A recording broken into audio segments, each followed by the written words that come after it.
আপনার নাম জানতে পারি? আমার নাম মহেশ পোর্সেকার এবং আমি মুম্বাই বিশ্ববিদ্যালয়ের দর্শন বিভাগে পিএইচডির ছাত্র। আমার প্রশ্নটি কিছুটা টেকনিক্যাল। আমি জানতে চাই ইসলাম ধর্মে আত্মার ধারণাটি কি?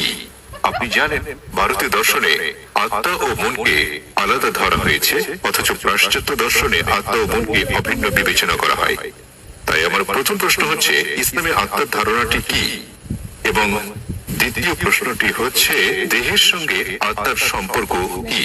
আপনার জানার মতে মৃত্যুর পর আত্মা দেহ ত্যাগ করে কিনা, এবং আপনার জানা এই জাতীয় অন্যান্য তথ্য। তাহলে এটি একটি দুই অংশ বিশিষ্ট প্রশ্ন। আত্মার ধারণাটি কি, দেহের সঙ্গে আত্মার সম্পর্ক, এবং মৃত্যুর পর আত্মার কি হয়? ধন্যবাদ।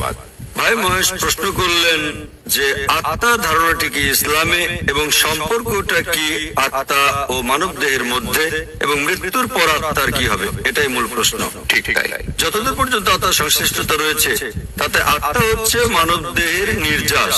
আল্লাহ সুবহানাহু ওয়া তাআলার অন্যান্য সৃষ্টির তুলনায় মূল গুরুত্বপূর্ণ বিষয় এটা। সর্বশক্তিমান ঈশ্বরের সৃষ্টি, মানুষের সঙ্গে তাদের বড় ধরনের পার্থক্য হচ্ছে এই আত্মা, এবং এটাই হচ্ছে সারাংশ যা একজন ব্যক্তির মৃত্যুর পর থেকে যাবে। পরে এটা আলোচনা করব। বিজ্ঞানের যতটুকু সংশ্লিষ্টতা রয়েছে, তাতে বিজ্ঞান আত্মা নিয়ে কথা বলে না। এখনো বিজ্ঞান সে পর্যায়ে পৌঁছেনি যে পর্যায়ে পৌঁছলে আত্মার অন্তঃসার রহস্য উদ্ঘাটন করা যায়।